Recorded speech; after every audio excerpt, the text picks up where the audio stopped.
불이 꺼지지 않는다. 판반도 심장이 다시 뛰기 시작한다. 2019년 겨울 히말라야 산맥 깊숙한 곳에 위치한 한 남자에서 티베트 출신 스님 닥파 림포체가 사흘간의 침묵을 깨고 입을 열었습니다. 그의 제자들은 나중에 이렇게 회고했습니다.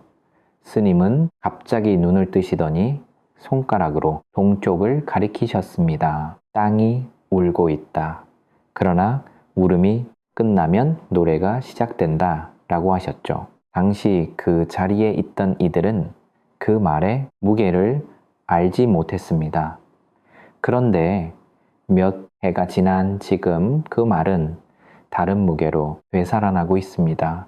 그리고 거의 같은 시기 중국 찬성청에서 활동하던 예언과 샤밍은 한사설 포럼에서 종이 위에 기한 도형을 그렸습니다. 세 개의 원이 하나의 점을 향해 수렴하는 그림이었습니다. 그는 말했습니다. 세 마리 용이 하나의 구멍으로 들어간다. 그 구멍은 한반도에 있다.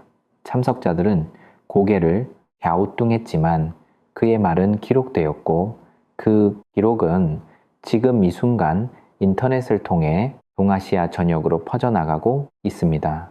두 사람의 말은 서로 다른 언어로 서로 다른 공간에서 나왔습니다. 그러나 그들이 가리킨 방향은 하나였습니다. 반반도 분단된 땅, 울고 있는 땅. 그러나 곧 노래하게 될 땅 닥파 림포츠는 1958년 티베트 라사 근교의 작은 마을에서 태어났습니다. 3살 때부터 전생을 기억한다고 말했으며 5살 때 이미 수십 년 전 입적한 고승에 소장품들을 정확히 골라냄으로써 주변을 경악시켰습니다. 티베트 불교 전통에서 그는 특별한 존재로 분류되었고 12살에 사원에 들어가 이후 40년 가까이 수행에 전념했습니다. 세상 일에 거의 관심을 두지 않던 그가 어느 날 갑자기 입을 연 것은 2010년대 중반부터였습니다. 제자들에 따르면 그는 어느 저녁 명상을 마치고 난 뒤 이렇게 말했습니다. 시대가 바뀌려 한다. 바람의 방향이 달라졌다. 나는 보고 쉽지 않아도 보이는 것들이 있다. 그가 처음 공개적으로 입을 예언은 국제 정세에 관한 것이었습니다. 2015년 그는 제자들에게 이렇게 말했습니다. 서쪽의 큰 곰이 동쪽에 작은 새를 집어 삼키려 하나 결국 그 새는 더 큰 날개를 얻게 될 것이다. 피는 많이 흘러도 땅은 바뀌지 않는다. 당시 제자들은 이 말의 의미를 몰랐습니다. 그러나 7년 뒤 러시아가 우크라이나를 전면 침공했을 때 이 말은 전혀 다른 무게로 되살아났습니다. 우크라이나는 작은 새처럼 날아올라 버텼고 땅의 경계는 극적으로 변하지 않았습니다. 단지 피만 흘렀습니다. 그것만이 아니었습니다. 그는 2017년에 이렇게 말했습니다. 바다 밑에 잠든 독이 깨어날 것이다. 물고기가 밥상에서 사라질 것이다. 2023년 일본이 후쿠시마 오염수를 바다에 방류하기로 결정했을 때 그 말을 기억하는 이들은 몸을 떨었습니다. 바다 밑에 잠든 독, 물고기가 사라지는 밥상, 아무도 그것이 원전 오염수와 연결될 것이라 생각하지 못했습니다. 그러나 현실은 그 방향으로 흘러갔습니다. 그렇다면 닥파 림포체가 한반도를 향해 손가락을 뻗으며 남긴 말은 어떤 의미일까요? 저 땅이 울고 있다. 그러나 울음이 끝나면 노래가 시작된다. 그가 이 말을 남긴 것은 2019년이었습니다.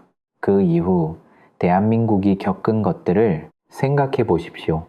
팬데믹, 극심한 정치적 분열, 계엄령의 충격, 탄핵의 소용돌이, 그리고 이 모든 것들을 통과하며 무너지지 않은 사람들의 목소리, 울음은 충분히 흘렀습니다. 그렇다면 이제 노래가 시작되는 걸까요? 샤밍은 닥파 림포체와는 완전히 다른 인물입니다. 그는 스님도 종교인도 아닙니다. 청도에서 태어나 수학과 천문학을 공부한 뒤 동양의 역법과 서양의 수비학을 독학으로 통합한 이른바 자생적 예언가입니다. 중국 정부로부터 공식적으로 인정받은 활동가는 아니지만 그의 포럼에는 매번 수백 명이 참여하고 그의 말은 동아시아 전역의 온라인 커뮤니티에서 회자됩니다. 그가 주목받기 시작한 것은 2013년이었습니다. 그해 그는 한 포럼에서 이렇게 말했습니다. 태양의 동쪽, 달의 서쪽에 있는 나라에서 큰 화가 일어난다. 산과 바다가 동시에 떨리는 날, 그 섬나라는 반쪽이 될 것이다. 사람들은 그것이 일본을 가리킨다고 해석했습니다. 그리고 2011년 동일본 대지진을 이미 겪은 뒤였기에 고개를 끄덕이면서도 반신반의했습니다. 그런데 그가 이 말을 한 뒤 얼마 지나지 않아 일본 열도에서는 연이 지진과 화산 활동이 보고되기 시작했습니다. 그리고 그의 다음 예언이 나왔습니다. 미웃한 용들이 싸우고 그 틈에서 호랑이가 깨어난다. 동아시아의 전통 상징에서 용은 중국이고 호랑이는 한국입니다. 중국과 다른 강대국들이 충돌하고 혼란에 빠지는 사이 오래 잠들어 있던 호랑이의 나라가 깨어난다는 것. 이 말이 그의 입에서 나온 것은 2016년이었습니다. 그로부터 최 10년도 지나지 않아 중국은 경제적 침체와 국내 사회 불안을 동시에 마주하게 되었고 한국은 그와 무관하게 자신만의 방향을 찾아가기 시작했습니다. 그런데 가장 중요한 예언은 따로 있었습니다. 샤밍은 2021년 한 사설 문건에서 이렇게 기록했습니다. 경민년이 오기 전 한반도의 17번의 작은 떨림이 온다. 그것은 경제의 떨림이다. 17번째 떨림이 지나가고 나면 땅이 조용해진다. 그리고 그 조용함 속에서 새 씨앗이 싹 튼다. 정민년은 2027년입니다. 작은 떨림이란 무엇을 의미하는 것일까요? 사람들은 이것을 경기 침체와 호황이 반복되는 경제 사이클, 즉 불안한 자본의 유입과 유출이 반복되는 충격으로 해석합니다. 그리고 실제로 2020년대 들어 대한민국의 경제는 예측 불가능한 진폭을 반복하고 있습니다. 그것은 단순한 경기 변동이 아닙니다. 중산층이 흔들립니다. 집값이 오르고 내리고 다시 오릅니다. 청년들은 미래를 설계하지 못합니다. 자영업자들은 버텼다가 쓰러집니다. 한 번의 위기가 끝나기도 전에 다음 위기가 찾아옵니다. 이것이 샤밍이 말한 17번의 작은 떨림이 아닐까요? 그리고 이 떨림이 모두 지나가고 나면 진정한 조용함이 온다고 그는 말했습니다. 그 조용함은 포기의 침묵이 아니라 새로운 기운이 모이는 침묵이라고 다시 닥파 림포체로 돌아가겠습니다. 그는 2020년 제자들에게 한반도에 대한 두 번째 말을 남겼습니다. 그것은 훨씬 더 구체적이었습니다. 그 땅의 심장이 3번 멈추려 할 것이다. 첫 번째는 하늘이 막는다. 두 번째는 사람이 막는다. 세 번째는 아무도 막지 않는다. 하지만 멈추지 않는다. 왜냐하면 그 땅에는 천년의 기운이 쌓여 있기 때문이다. 하늘이 막는 첫 번째 팬데믹이 전 세계를 강타했을 때 대한민국은 무너지지 않았습니다. 광역이라는 이름에 보이지 않는 힘이 경제를 흔들었지만 이 나라는 그 안에서 오히려 반도체 수출을 늘리고 케팝을 세계에 퍼뜨렸습니다. 사람이 막는 두 번째 2024년 12월 밤 계엄령이 선포되는 순간이 있었습니다. 총구가 겨눠진 국회 앞에 사람들이 맨몸으로 모여들었습니다. 그리고 계엄은 6시간 만에 해제되었습니다. 막은 것은 제도도 군대도 아니었습니다. 사람이었습니다. 그렇다면 세 번째는 아직 오지 않은 것일까요?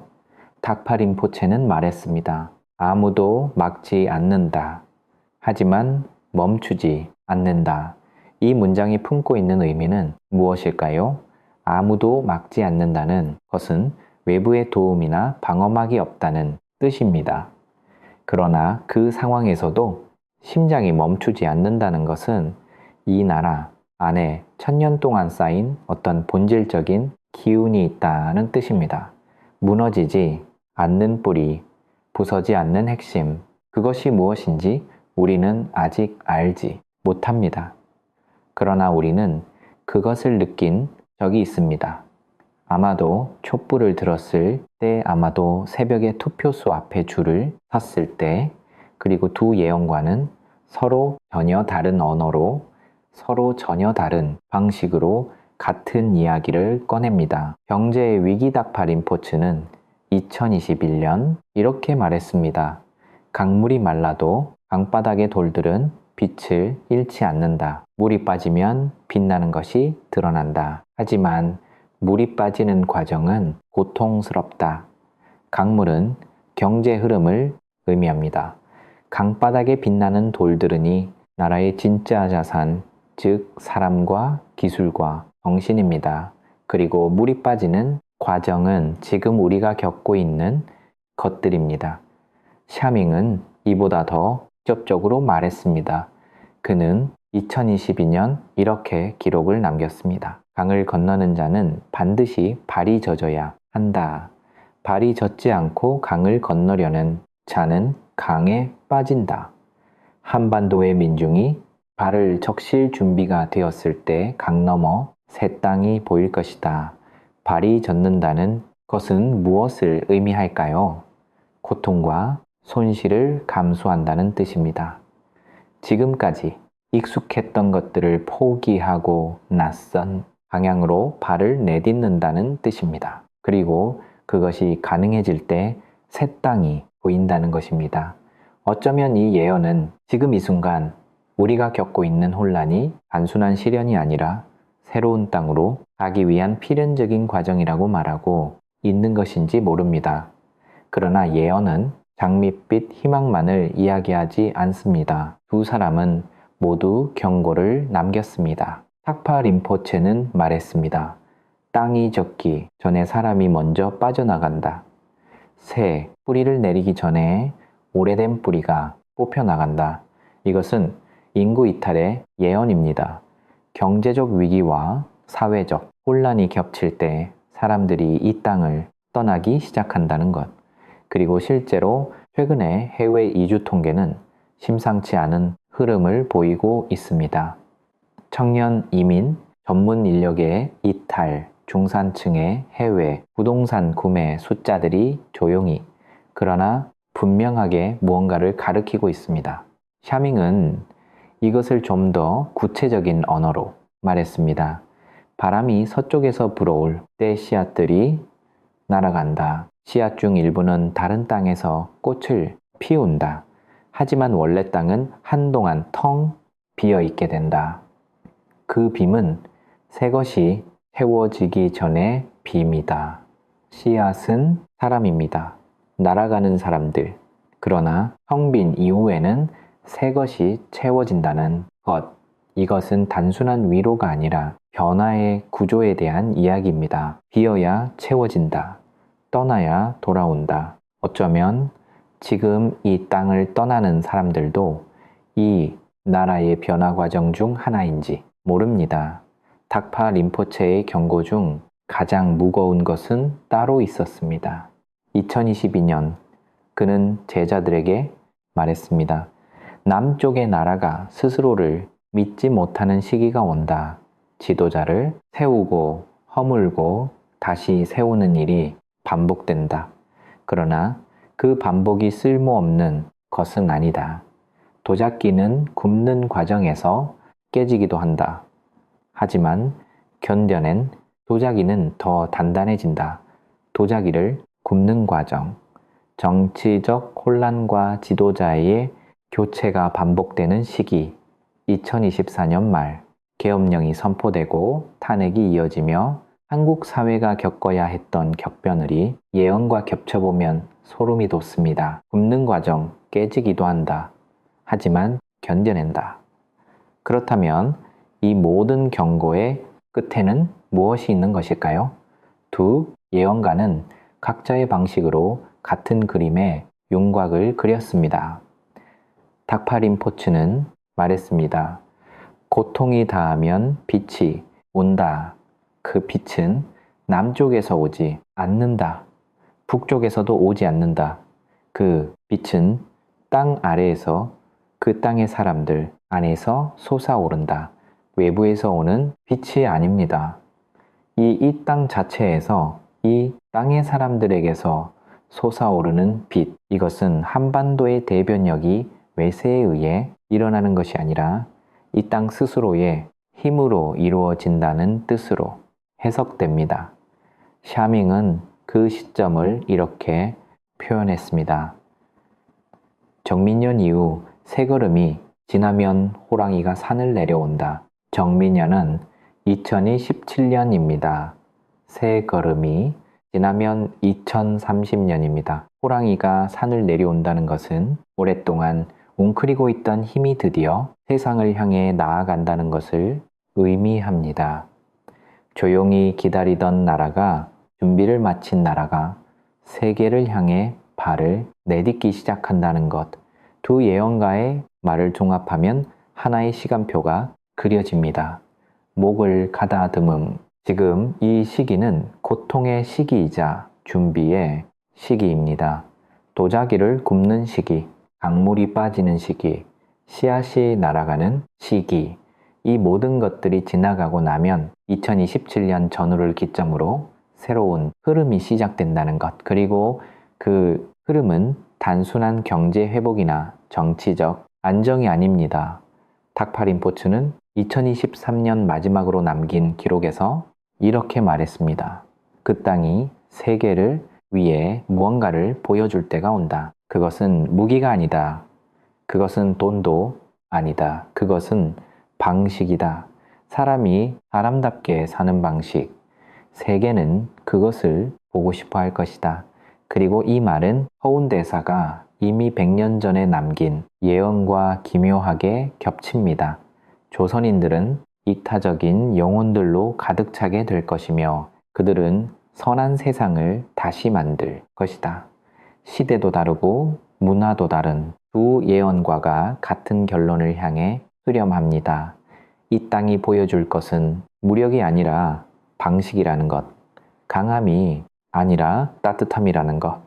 그런데 이 대목에서 우리는 잠시 멈춰야 합니다. 왜 하필 한반도인가? 왜 수많은 나라들 중에서 이 작고 분단된 반도를 예언가들은 지목하는 것일까요? 닥파린포츠는 이에 대해 답을 남겼습니다. 오래된 땅에는 오래된 기억이 있다. 고통을 많이 받은 땅에는 고통을 아는 능력이 있다. 한반도는 수천 년 동안 강대국들 사이에서 눌리고 찢겨왔다. 그 고통의 기억이 쌓이고 쌓여 언젠가는 세상을 치유하는 힘이 된다. 고통이 자원이 된다는 역설. 상처가 치유의 능력이 된다는 역설.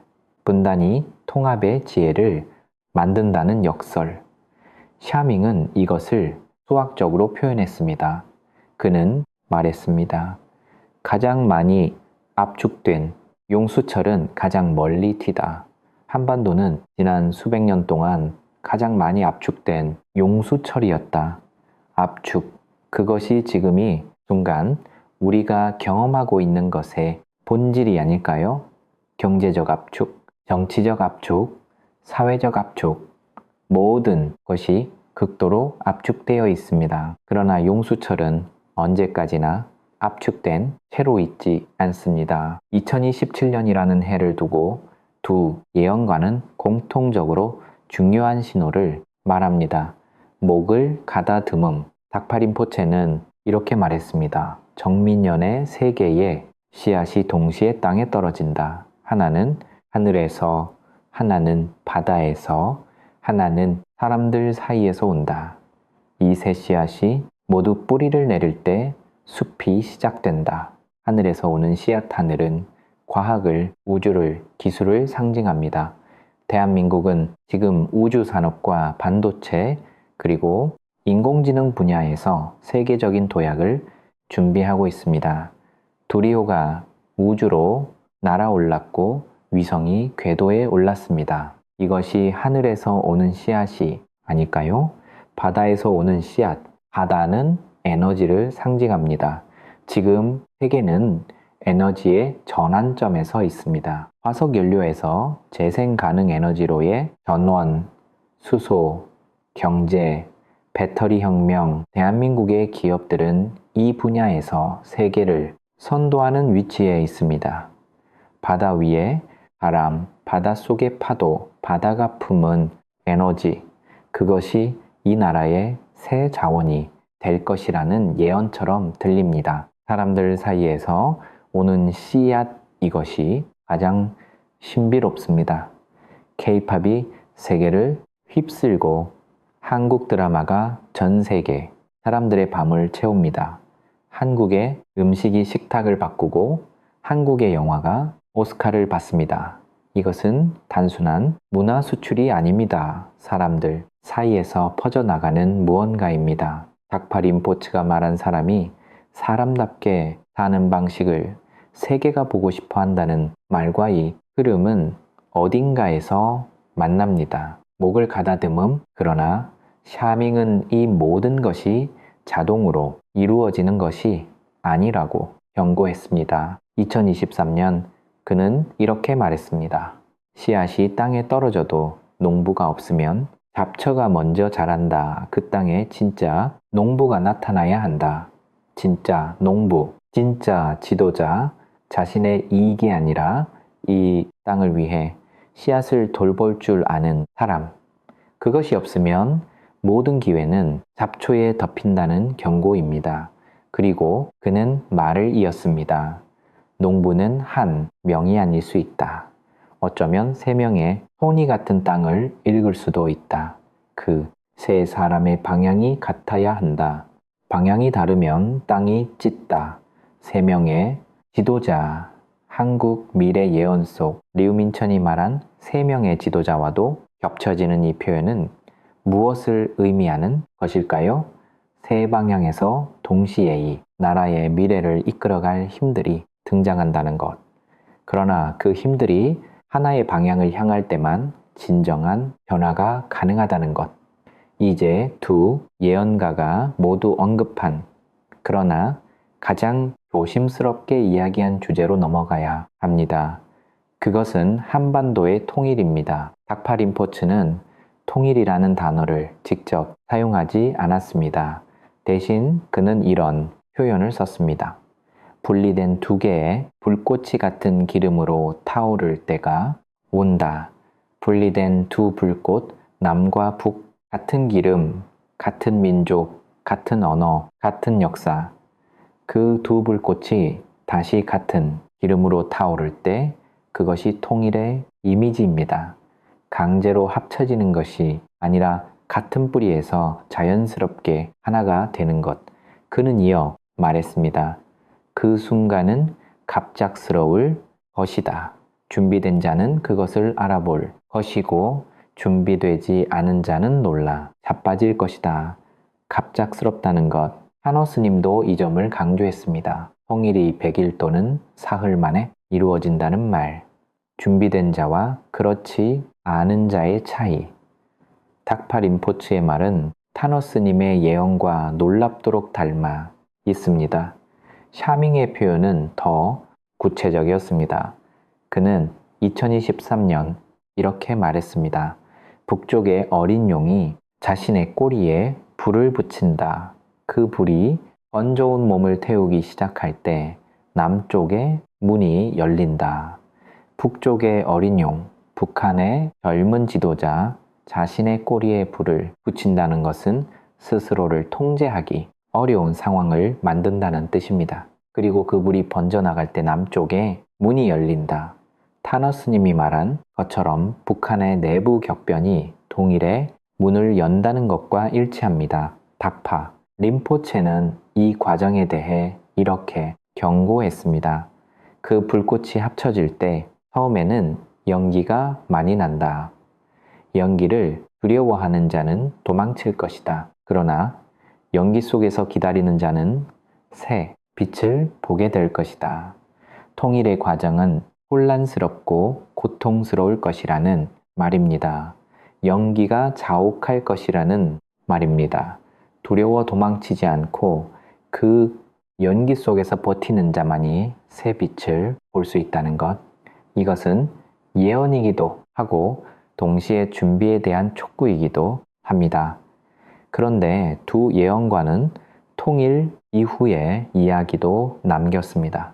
그리고 이 부분에서 두 사람의 말은 거의 일치합니다.